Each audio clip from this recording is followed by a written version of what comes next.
two uniform wires of the same material, same material की दो wire से are vibrating under the same tension, दोनों के ऊपर एक ही टेंशन लगाया हुआ है, एक ही टेंशन से दोनों वाइब्रेट हो रही है।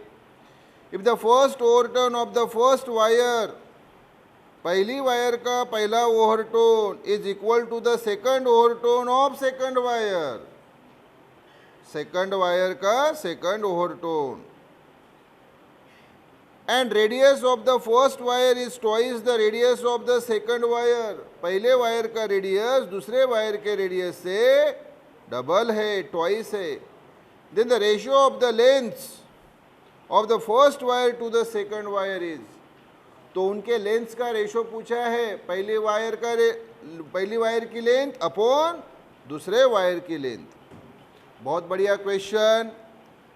तो बाबू रे पहले मुझे ये बताओ कि फंडामेंटल फ्रीक्वेंसी क्या है वायर के लिए। तो देखो, the fundamental frequency of wire is the fundamental frequency of vibration. The fundamental frequency of vibration of wire is n equal to 1 by 2l root t by m, जहाँ n यानी उसकी fundamental frequency, l यानी उस wire की length, t यानी उसके ऊपर लगाया हुआ टेंशन और स्मॉल m यानी मास पर यूनिट लेंथ। अगर मैं यहाँ फिगर ड्रा करूँ तो इस प्रकार से ये दो रिजिड सपोर्ट, ये वो वायर यानी स्ट्रिंग, और ये इधर से वेव गई simple harmonic progressive wave incident हुई, और ये reflected simple harmonic progressive wave, तो ये बन गई स्टेशनरी वेव। तो इस वायर की लेंथ यल, वायर की लेंथ यल, टी इतना टेंशन लगाया इसको ताकि ये वाइब्रेट हो सके और उसमें ये लूप तैयार हो सके। यम यानी इसी वायर की मास पर यूनिट लेंथ और एन यानी उसकी फंडामेंटल फ्रीक्वेंसी। अब स्मॉल एम मैंने बताया आपको, साइड वर्क में फिर से बता रहा हूं कि स्मॉल एम मास पर यूनिट लेंथ यानी होता है पाई आर स्क्वायर इंटू रो, रो यानी इसी वायर की डेंसिटी, आर यानी उस वायर का रेडियस। तो यह m के जगह अगर ये वैल्यू हम रखेंगे तो n equal to 1 by 2l root T upon m की जगह pi r square rho, r square को रूट के बाहर तो n equal to 1 by 2l, और ये r बाहर निकला तो t अपॉन पाई इंटू रो। तो डायरेक्टली हम ये फार्मूला भी यूज़ कर सकते हैं, ज़रूरी नहीं कि पहला और दूसरा जो ये फार्मूला लिखा है उसको यूज़ करें। ये दो स्टेप नहीं भी यूज़ की, डायरेक्टली ये स्टेप यूज़ कर सकते हैं, n equal to 1 upon 2 pi r root T upon pi into rho. अब बाबा यहाँ पे बाइफर्केशन हुआ है, अब एक वायर नहीं बल्कि ऐसी कितनी वायर दी है रे बाबू, दो वायर दी है। अब दो वायर दी है तो एक की लेंथ L1 रहेगी, दूसरी की लेंथ L2 रहेगी। दोनों वायर एक ही मटेरियल की है तो भाई डेंसिटी तो सेम रहेगी, टेंशन भी सेम अप्लाई किया। तो यहाँ से मुझे ये बताओ कि दोनों वायर जो अभी है एक जैसे आप ये देख रहे हैं, ऐसे दो केसेस तो उनके ऊपर टेंशन सेम है और दोनों वायर एक ही मटेरियल की बनी तो उनकी डेंसिटी भी सेम। तो मुझे बताओ n का रिलेशन फिर L और R के साथ क्या होगा। तो therefore n is inversely proportional to L into R। Sir बाकी टर्म्स कहाँ गए? अरे 1 और 2 नंबर्स है, नंबर्स कांस्टेंट होते हैं। पाई नंबर है 3.14 कांस्टेंट है। और T और रो कहाँ गया सर? T टेंशन दोनों वायर के ऊपर कैसा टेंशन लगाया है? सेम टेंशन लगाया है। और रो डेंसिटी दोनों की सेम है। अगर मैं यहाँ आपको वो भी बताऊँ कि सर दो केसेस के लिए फिगर क्या होगी, अरे सिंपल भाई, ये दो केसेस के लिए अगर ये फर्स्ट केस और ये सेकंड केस तो यही फिगर, तो एक इसमें मान लो जैसे कि वायर छोटी है इस प्रकार से है, ये L1, और दूसरे केस में ये मान लो वायर L2 इसका रेडियस R1, इसका रेडियस R2, दो केसेस हो गई। हाँ, तो फिर भाई ये दो केसेस हो गए, दो केसेस हमारे पास आई है। तो अच्छा, प्रोपोर्शनलिटी को हम मेंशन करने की ज़रूरत नहीं, क्योंकि यहाँ दोनों का, एक का मतलब पहली वायर का फर्स्ट ओवरटोन और दूसरी वायर का सेकंड ओवरटोन ये इक्वल दिया है। तो इसी में बाइफर्केशन कर लेते हैं हम। तो ये देखो फर्स्ट केस रे बाबू, और ये देखो सेकंड केस रे बाबू। ये जैसे फिगर के रूप में फर्स्ट और सेकंड केस तो बता चुका हूँ। हाँ, तो फर्स्ट केस सेकंड केस, तो ये पहले वायर के लिए, फर्स्ट वायर के लिए आपको कंडीशन क्या दी? तो आप बोलेंगे सर पहले वायर में frequency of first overtone in first wire. हाँ, तो देखो फिर frequency of first overtone in first wire. हाँ, तो वो क्या रहती है फर्स्ट ओवरटोन? तो सर N1। हाँ, फर्स्ट ओवरटोन क्या रहता है सर? फंडामेंटल फ्रीक्वेंसी का डबल। यस, तो sir N1 equal to 2 into, हाँ, N की वैल्यू अभी पहले वायर के लिए तो क्या रहेगी? तो सर 1/2 L1 R1, और सर ये रूट T/π वैसे ही सिर्फ L1 R1 चेंज होगा, T और रो तो दोनों के लिए सेम है। और अब इधर आते हैं, इधर क्या? Frequency of second overtone of second wire A, second overtone तो N2 सेकंड ओवरटोन क्या रहता है? इससे sir triple, second overtone first overtone double रहता है N के, सेकंड ओवरटोन N के ट्रिपल रहता है, एक से बड़ा ना होता है। फर्स्ट ओवरटोन बोला मतलब फंडामेंटल फ्रीक्वेंसी के डबल, सेकंड ओवरटोन बोला मतलब फंडामेंटल फ्रीक्वेंसी N के ट्रिपल। हाँ, तो ये N2 इक्वल टू 3 और N की वैल्यू ये 1/2। अब LR की जगह L2 R2। सर क्यों? अरे अभी दूसरी केस ना, L2 R2, पहली case L1 R1। Yes sir, और ये रूट वैसे ही T/π वैसे ही। यस, तो इसको हम इक्वेशन 1 बोलेंगे, इसको इक्वेशन 2 बोलेंगे।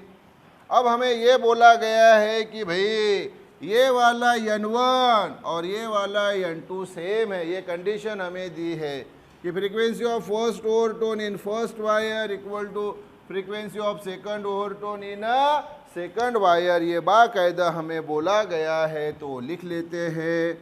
तो हमें कंडीशन दी हुई है ये क्या कि frequency of first overtone in first wire is equal to ये frequency of second overtone in second wire. ये कंडीशन दी है, मतलब ये N1 इक्वल टू ये N2, इधर जगह नहीं है, so that's why I am writing here.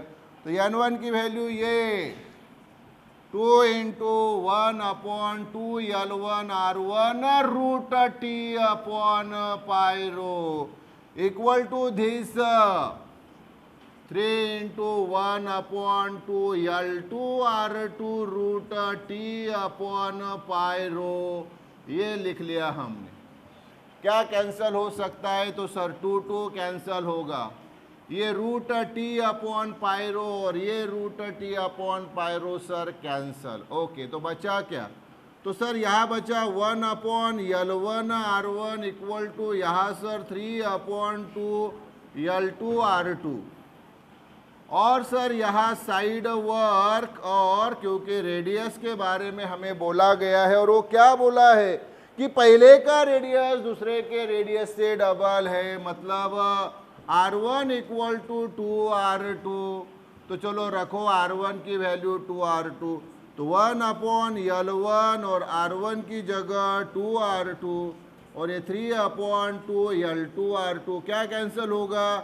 तो आप बोलेंगे सर R2 ये सर कैंसिल हो गया। हाँ, और हमें क्या चाहिए? हमें सर L1/L2 चाहिए। ओके, तो पहले बचा क्या? तो 1 सर ये 2L1 और यहाँ सर अच्छा 2 भी ये कैंसिल हो गया। यस, तो इधर बचा 1/L1 और इधर बचा 3/L2।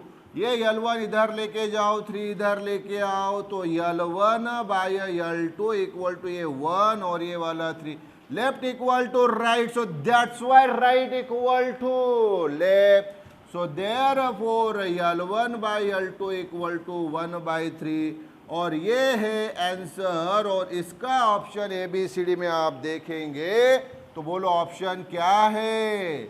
ए है। क्लियर? तो इतना बढ़िया प्रॉब्लम, हाई लेवल का प्रॉब्लम हमने एकदम इजी लेवल में सॉल्व किया है। क्लियर रे बाबू? क्लियर क्या? Yes. Problem, when a string is divided into 3 segments यानी पार्ट्स यानी टुकड़े, जब एक स्ट्रिंग 3 पार्ट्स में डिवाइड की जाती है of length L1, L2 and L3, 3 length में, the fundamental frequencies of these 3 segments are nu1, nu2 and nu3। वो फ्रीक्वेंसी है, इसलिए उसको V1, V2, V3 नहीं बोलना है, वो फ्रीक्वेंसी है। फ्रीक्वेंसी न्यू से डिनोट की जाती है, nu1, nu2 and nu3 respectively. तो the original fundamental frequency nu of the string is, ये पूछा है। तो प्रॉब्लम में क्या हुआ देखो, एक स्ट्रिंग है, ये स्ट्रिंग, ये दो उसके एंड, ये रिजिड सपोर्ट सपोज, और अभी ये जो है ये लेंथ जो है ये ओरिजिनल लेंथ L पूरी, इसको 3 पार्ट में डिवाइड किया। मान लो ये ऐसे 3 पार्ट में डिवाइड किया, ये इतना पार्ट जो है, इतना पार्ट जो है ये L1 नाम दे देते हैं, जैसे A, B, C और D। तो ये AB L1, BC L2 और CD L3। तो AB की फ्रीक्वेंसी nu1, BC की फ्रीक्वेंसी nu2 और CD की फ्रीक्वेंसी nu3 और पूरे वायर की फ्रीक्वेंसी न्यू, पूरे वायर की लेंथ L। तो पूरे क्लैरिटी के साथ मैंने अभी फिगर आपके सामने रख दी। तो स्ट्रिंग के लिए फंडामेंटल फ्रीक्वेंसी क्या है? तो देखो, the fundamental frequency of string is n equal to 1/2L root T/m। यानी इस स्ट्रिंग की फंडामेंटल फ्रीक्वेंसी, L यानी इस स्ट्रिंग की लेंथ, T यानी इसके ऊपर जो हम टेंशन लगाते हैं ताकि वो वाइब्रेट हो सके, और स्मॉल m यानी मास पर यूनिट लेंथ इस स्ट्रिंग का। ओके, तो अभी यहाँ हमें प्रॉब्लम में लेंथ और फ्रीक्वेंसी के बारे में बात की, बाकी किसी के बारे में बात नहीं की, मतलब वो कांस्टेंट है। तो T और M ये कांस्टेंट है, तो N का रिलेशन L के साथ, तो therefore N is inversely proportional to L। लेकिन फ्रीक्वेंसी N की जगह अभी हमें न्यू दी है। एक ख्याल में रखना, फ्रीक्वेंसी एक तो N से डिनोट की जाती है, F से डिनोट की जाती है या न्यू से डिनोट की जाती है। तो ये 3 वर्डिंग यूज़ किए जाते हैं फ्रीक्वेंसी के लिए। तो अभी N के जगह हमें न्यू बोला है फ्रीक्वेंसी, तो न्यू लिखा, बाकी ये वैसे ही inversely proportional to L। Clear? Yes. तो फिर सामने प्रॉब्लम क्या बोल रहा है? सामने बोल रहा है कि भाई उनकी फ्रीक्वेंसी क्या होगी। तो अभी ध्यान दो बरोबर, ये लेंथ इधर लाते हैं, फ्रीक्वेंसी इधर लाते हैं, so L is inversely proportional to nu. Okay, now we have, हमारे पास है, मुझे बताओ पूरी लेंथ L है, हाँ, और वो L लेंथ कितने सेगमेंट्स में डिवाइड की? L1 plus L2 plus L3। तो L यानी L1 plus L2 plus L3 आएगा, क्योंकि L को 3 भागों में डिवाइड किया, L1, L2 और L3। So L equal to L1 plus L2 plus L3। अभी हमने ऑलरेडी पहले क्या मिलाया हुआ है कि भाई length is inversely proportional to nu, nu यानी फ्रीक्वेंसी। तो ये कंसेप्ट यहाँ इसको सभी को लगाओ। तो सर यल की जगह 1/न्यू, हाँ अगर यल की जगह 1/न्यू तो फिर L1 रहा तो क्या रहेगा सर 1/न्यू1 प्लस वैसे, अगर L2 रहा तो सर 1/न्यू2, और अगर L3 रहा तो सर 1/न्यू3। यस यही है आंसर। तो वहां पे ABCD में ऑप्शन देखो और बताओ कौन सा ऑप्शन है। तो आप बोलेंगे सर ऑप्शन सी है। देखो बढ़िया है, प्रॉब्लम है, दो बड़ी एग्जाम में पूछा गया है और इसको हमने एकदम सिंपल लेवल में विथ फिगर ड्रॉ किया है। क्लियर है बाबू? Yes. Problem, if N1, N2 and N3 are the fundamental frequencies of three segments into which a string is divided, then the original fundamental frequency N of the string is given by।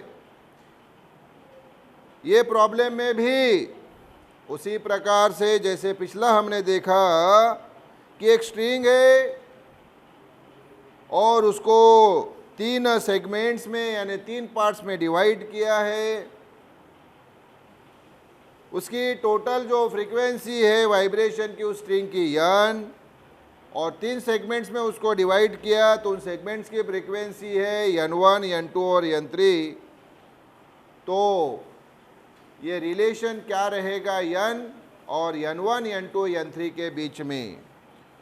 तो भाई फिर से वो figure कि भाई ये string है, ये 2 रिजिड एंड है, स्ट्रिंग की लेंथ मान लो L, यहाँ से एक सिंपल हार्मोनिक प्रोग्रेसिव वेव गई, इंसिडेंट हुई यहाँ, और यहाँ से वो रिफ्लेक्ट होके आए, तो ये बन गई स्टेशनरी वेव।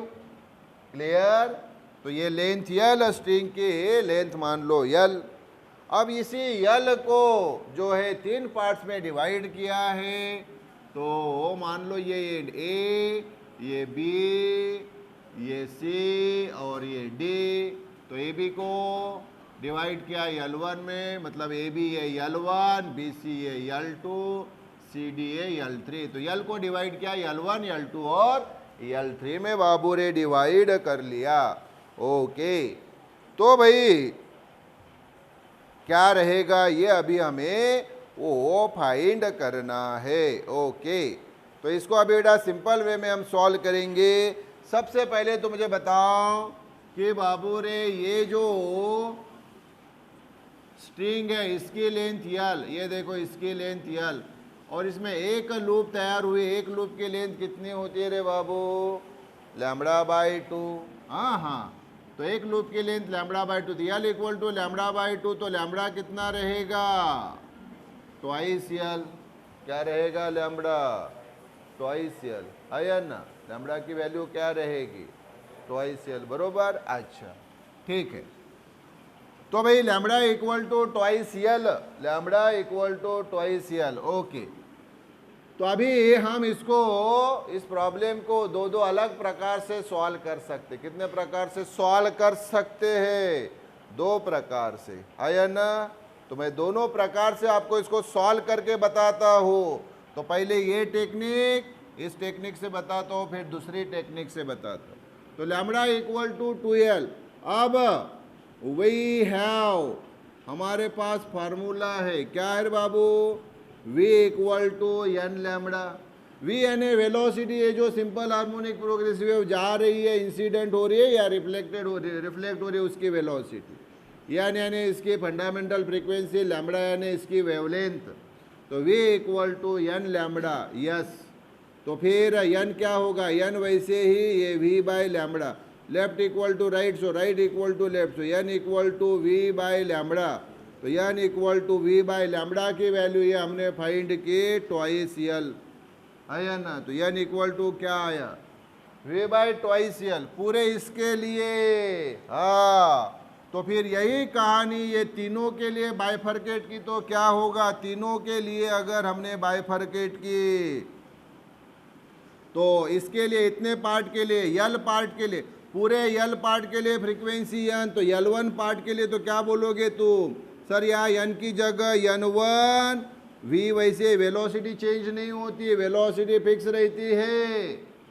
तो v अपॉन 2L1, यहाँ पे n की जगह सर n2 और ये v बाई 2L2, और यहाँ पे तीसरी केस में n के जगह n3 और ये v by 2L3। Yes sir, बरोबर। ओके, सही बात है, बरोबर, क्लियर। हमें क्या फाइंड करना है? हमें फाइंड करना है वो फ्रीक्वेंसी।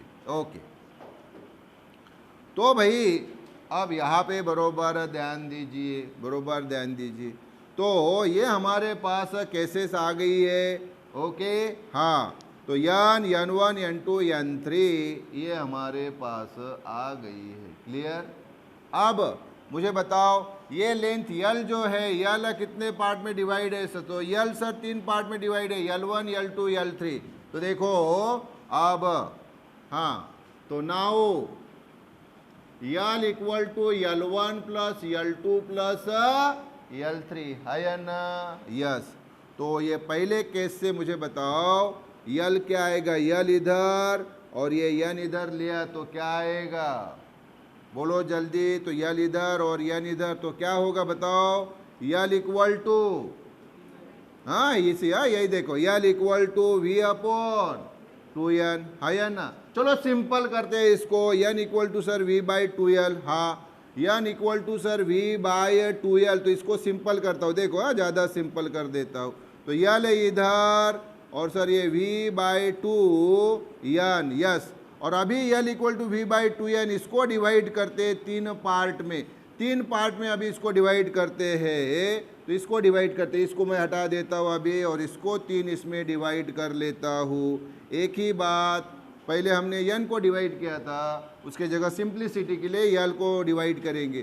तो फिर ये L और n, तो पहली केस में L1 इक्वल टू क्या होगा? v by 2n1। दूसरी केस में L2 equal to v by 2n2।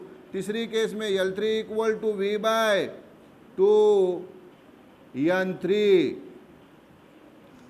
हाँ, तो ये अभी वैल्यू रख लो। L की वैल्यू ये वाली, L1 की वैल्यू ये, L2 की वैल्यू ये, L3 की वैल्यू ये। तो L की जगह ये v by 2n equal to L1 की जगह v बाई 2n1, L2 की जगह v बाई 2n2 और L3 के जगह v बाई 2n3। तो v बाई 2n वैसे ही यहाँ से कॉमन आता है v बाई 2, तो बचा 1 by n1 plus 1 by n2 plus 1 by n3। v और 2 कैंसल, तो यहाँ बचा 1 बाई n इक्वल टू यहाँ बचा 1 upon n1 plus 1 upon n2 plus 1 upon n3।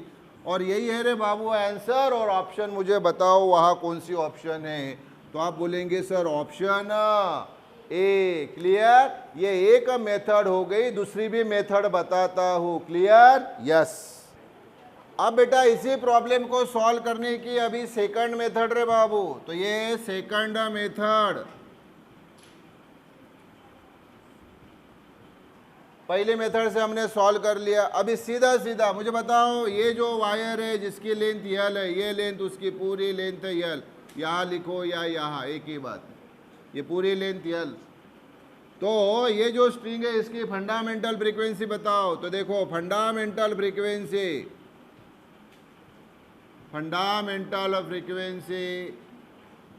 Of string is n equal to 1 by 2l root t by m। Yes sir. अब problem में बात किसकी हो रही है? तो सर लेंथ और फ्रीक्वेंसी की। ये सर स्ट्रिंग की लेंथ L, तो इसके फ्रीक्वेंसी n। ये स्ट्रिंग की लेंथ L1, तो इसकी फ्रीक्वेंसी n1। ये स्ट्रिंग की लेंथ L2, तो इसकी फ्रीक्वेंसी n2। ये स्ट्रिंग की लेंथ L3, तो इसकी फ्रीक्वेंसी n3। तो सर फ्रीक्वेंसी और लेंथ की बात हो रही है, टेंशन और मास पर यूनिट लेंथ के बारे में कुछ बोला नहीं गया। मतलब ये दोनों क्या है? कांस्टेंट है। क्या है? तो देयरफॉर n का रिलेशन L के साथ इनवर्सली प्रोपोर्शनल। तो L इधर लेंगे, n इधर लेंगे, so L is inversely proportional to L। ये बात हमने मिलाई। नाउ वी हैव, देखो ये लेंथ यल कितने भागों में डिवाइड हुई, तो sir L equal to L1 plus L2 plus L3, yes. तो यल की जगह ये आएगा 1/n, तो फिर L1 के जगह क्या आएगा यही से बताओ, L1 equal to 1/n1 plus, अगर ये L2 रहा तो ये क्या होगा 1/n2, और ये L3 रहा तो ये क्या होगा 1/n3। ये भी सॉल्व हो गया, आंसर मिल गया।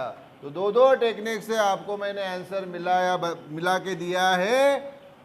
इसकी ऑप्शन वही, कौन सी ऑप्शन रे बाबू रे, ए ऑप्शन, क्लियर, यस। तो दो टेक्निक से, दो मेथड से हमने प्रॉब्लम को क्या किया रे बाबू, सॉल्व किया, क्लियर किया, yes. Problem, a tuning fork with frequency 800 hertz, एक ट्यूनिंग फोर्क है बेटा, उसकी frequency 800 hertz, produces resonance in A resonance column tube. Resonance tube experiment पे ये प्रॉब्लम है, एमसीक्यू है। With upper and open and lower and close by water surface, बिल्कुल अपर and open और लोअर एंड जो वाटर से क्लोज रहता है, सही बात। Successive resonance are observed at length 9.75 centimetre, 31.25 centimetre and 52.75 centimetre. 3 lengths resonance वाली ये आपको दी गई है, पहली, दूसरी और तीसरी। तो the speed of sound in air is, तो साउंड की स्पीड एयर में इस रेजोनेंस ट्यूब एक्सपेरिमेंट के लिए क्या होगी। मैंने ऑलरेडी बताया ये प्रॉब्लम रेजोनेंस ट्यूब एक्सपेरिमेंट के ऊपर है। पहले वो रेजोनेंस ट्यूब एक्सपेरिमेंट क्या होता है बता देता हूँ बाबू रे। एक पूरी ओपन पाइप होती है, देखो ये दोनों एंड से ओपन, लेकिन एक वेसल लिया जाता है और उस वेसल में ये जो पाइप है ओपन दोनों एंड से, इस वेसल में पानी भरा जाता है। तो ये वाटर भरा तो जाहिर सी बात है इसका जो एक एंड है ये क्लोज हो जाता है। तो अभी तक जो पाइप ओपन पाइप थी अभी वो क्लोज पाइप बन गई, क्योंकि वाटर के कारण एक एंड बाबू क्लोज हो गया। आपका प्रश्न सर ये जो ट्यूब है ये सर पानी पे कैसे खड़ी रह रही है, ऐसी नहीं रहती। इसके लिए एक रेटोट स्टैंड होता है, वो स्टैंड के द्वारा वो बरोबर वहाँ पे स्टैंड रहती है। तो बाबू रे ये ऐसा रेटोर्ट स्टैंड होता है, रेटोर्ट स्टैंड होता है इस प्रकार से।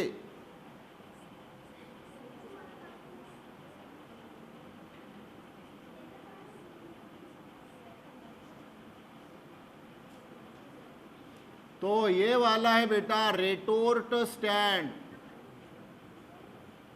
इस रेटोर्ट स्टैंड के मदद से ये ट्यूब बरोबर यहाँ पे होल्ड की जाती है। सबसे पहले एक ट्यूनिंग फोर्क, ये बेटा एक ट्यूनिंग फोर्क, ये इसका स्टेम यानी हैंडल रहता है, और ये उसके 2 प्रॉन्ग्स रहते, एक प्रॉन्ग और ये दूसरा प्रॉन्ग, और एक बाबू रे ऐसा रॉड, उसके ऊपर एक रबर कॉर्क रखा जाता है। ये हैंडल ऐसा हाथ में होल्ड करके दोनों में से एक प्रॉन्ग को उस रबर कॉर्क के ऊपर ऐसा स्लाइटली हिट किया जाता है और यहाँ रखा जाता है। तो ये ट्यूनिंग फोर्क को यहाँ रखा रे बाबू। तो इसके वाइब्रेशंस जो है, इसके वाइब्रेशन सर कैसे वाइब्रेशंस यहाँ बता देता हूँ। जैसे देखो ये वाइब्रेट होता है, ऐसे वाइब्रेट होता है O2 A2 O2 B2, दूसरा भी उसी प्रकार से वाइब्रेट होता है।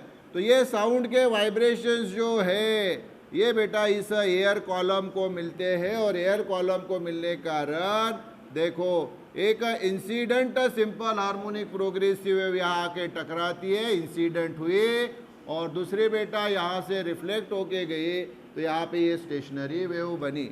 जहाँ पे वो टकराई वो नोड रहता है और ओपन एंड पे हमेशा एंटी नोड तैयार होता है। ये होगी बेटा उसकी पहली लेंथ L1 जो कि आपको दी है पहले केस में। फिर पाइप को अप लेके जाते हैं तब तक कि जब तक उसका दूसरा रेजोनेंस ना हो। दूसरे रेजोनेंस में मैं आपको बताता हूँ, दूसरे रेजोनेंस में क्या होता है कि अभी देख लो, अभी आधी लो भाई, ये लेंथ L1, फिर इस पाइप को अप लेते, यहाँ से ऐसा लूजन करके इसको अप लेके जाते हैं और अभी अप लेके गए तो बाबू रे अभी इसको अप लेके गए, ये देखो इसको अप लेके गए, इसको अप लेके गए मतलब इधर से इसको कम किया और इधर इसको ऊपर बढ़ाया। तो अभी बेटा 3 आधी लूप इसमें तैयार होते हैं, तो 3 इक्वल पार्ट इसके बना लीजिए। तो 3 इक्वल पार्ट बनाइए। इसमें देखो एक आधी लूप, दूसरी आधी लूप और ये बेटा तीसरी आधी लूप। मतलब ये फिर से वही ट्यूनिंग फोर्क बेटा, वही ट्यूनिंग फोर्क ऐसा स्ट्रक किया और यहाँ रखा रे बाबू रे, ये यहाँ पे वो ट्यूनिंग फोर्क रखा और ये बेटा ये incident wave, incident simple harmonic progressive wave और ये reflected simple harmonic progressive wave, उससे बनी ये स्टेशनरी वेव। और यहाँ पे ये जहाँ पे टकराई वो नोड, ये भी नोड, ये एंटी नोड और ये एंटी नोड। तो ये बेटा उसकी दूसरी लेंथ, ये बेटा उसकी दूसरी लेंथ L2। इसी प्रकार से एक तीसरी भी दी है, तीसरी की हमें ज़रूरत नहीं है, वो एक्स्ट्रा की हमें दी है, उसकी ज़रूरत नहीं थी। तो पहली लेंथ और ये दूसरी लेंथ प्रैक्टिकली ये देखा गया कि पहली लेंथ से दूसरी जो लेंथ है वो थ्राइस से भी ज़्यादा रहती है। कितनी रहती रे बाबू? थ्राइस से ज़्यादा रहती है। तो आप देखेंगे वहाँ पे तो आपको समझ में भी आएगा कि पहली जो लेंथ दी है दूसरी लेंथ उससे ट्रिपल से ज़्यादा है, ट्रिपल से ज़्यादा है। ये मैं आपको डिटेल में उसकी मालूमात बता रहा हूँ। लेकिन जहाँ तक बेटा ये MCQ है, इसके लिए ये जो मैंने सारी बातें बताई इसकी आवश्यकता नहीं थी, लेकिन प्रॉब्लम समझने के लिए ज़रूरी था, इसलिए वो बातें बताई। उसके लिए सीधा सीधा फार्मूला है बेटा कि ये जो बेटा यहाँ साउंड वेव आई, ये देखो इंसिडेंट हुई और रिफ्लेक्टेड हुई, इस साउंड की हमें पूछिए रे बाबू स्पीड यानी वेलोसिटी, तो उसका सीधा फार्मूला है जो कि मैं अभी आपको फटाफट बताता हूँ। तो यहाँ पे देखो for resonance tube experiment, for resonance tube experiment, the speed of sound in air is given by V equal to twice n L2 minus L1। ये डायरेक्टली ही फार्मूला हमारे पास है। n यानी उस ट्यूनिंग फोर्क की फ्रीक्वेंसी, क्योंकि tuning fork के vibrate किया जाता है तो उसकी फ्रीक्वेंसी और ये जो एयर कॉलम है इसकी फ्रीक्वेंसी सेम हो जाती है, रेजोनेंस में आ जाते हैं। रेजोनेंस यानी फ्रीक्वेंसी सेम, इसीलिए तो एक्सपेरिमेंट का नाम है रेजोनेंस ट्यूब एक्सपेरिमेंट। तो फार्मूला सादा है, V speed of sound in air equal to twice n, यानी ये ट्यूनिंग फोर्क की फ्रीक्वेंसी आपको दी है, L2 और L1 दूसरी और पहली लेंथ भी आपको दी है। आप बोलेंगे सर तीसरी भी तो लेंथ दी है, अरे लेकिन उसकी हमें ज़रूरत ही नहीं है तो क्यों ले भाई। तो ये सीधा फॉर्मूला, ये सीधा फॉर्मूला। तो सर 2n की वैल्यू बोलो क्या दी है, तो आप बोलेंगे सर 800 दी है। और L2 ये इधर बेटा साइड वर्क में बता देता हूँ। तो साइड वर्क में L1 और L2 हमें दी है, लेकिन वो सेंटीमीटर में दी है। L1 कितनी दी है, तो 9.75 सेंटीमीटर। इसको बेटा मीटर में हम कन्वर्ट कर लेंगे, तो मीटर में कन्वर्ट करने के लिए इस पॉइंट को 2 डिजिट बैक, आप बोलेंगे सर 2 डिजिट तो है ही नहीं, वहाँ एक ही तो डिजिट है 9, तो आप बेटा 0 दे सकते हैं, तो हो गए 2 डिजिट। तो ये 0.0975 मीटर और ये पॉइंट देखे इसलिए 0। इसी प्रकार से L2 लेंथ दिए बेटा 31.25 सेंटीमीटर, इसको भी मीटर में कन्वर्ट करने के लिए पॉइंट को 2 डिजिट बैक, तो ये 0.3125 मीटर और ये पॉइंट दिखे इसलिए 0। तो देखो L1 और L2 की वैल्यू मीटर के रूप में हमारे पास आ गई है। तो L2 की वैल्यू है बेटा 0.3125, L1 की वैल्यू है 0.0975। तो 800 इंटू 2, तो ये तो हो गए बेटा 1600, और ये सादा डिफरेंस रे बाबू रे, सादा डिफरेंस आता है 0.215, और ये सादा मल्टीप्लिकेशन करेंगे तो वैल्यू आती है बेटा 344 मीटर पर सेकंड। यही है बेटा आंसर। और अभी ऑप्शन ABCD में जाके मुझे बताएंगे कौन सी राइट ऑप्शन है। तो ऑप्शन है बेटा D, D is the right option, D is the right option. तो देखो सॉल्यूशन तो मैंने बताया ही, लेकिन इस माध्यम से आपको रेजोनेंस ट्यूब एक्सपेरिमेंट क्या होता है ये भी मैंने बता दिया। प्रॉब्लम में हमें इसकी ज़रूरत नहीं थी, हमें सिर्फ प्रॉब्लम सॉल्व करना था, लेकिन पूरी कहानी अभी मैंने आपके पास रखी। जब भी अभी रेजोनेंस ट्यूब एक्सपेरिमेंट के प्रॉब्लम्स आते हैं तो ये रेजोनेंस ट्यूब एक्सपेरिमेंट ख्याल में रखो, और ये फार्मूला तो आपके पास है। और दूसरी बात, ये पहली लेंथ L1 से दूसरी लेंथ L2 ये ट्रिपल से ज़्यादा होती है, ट्रिपल से ज़्यादा होती है। क्लियर रे बाबू, बोलो। सिंपल वे से हमने प्रॉब्लम सॉल्व किया, यस, ओके।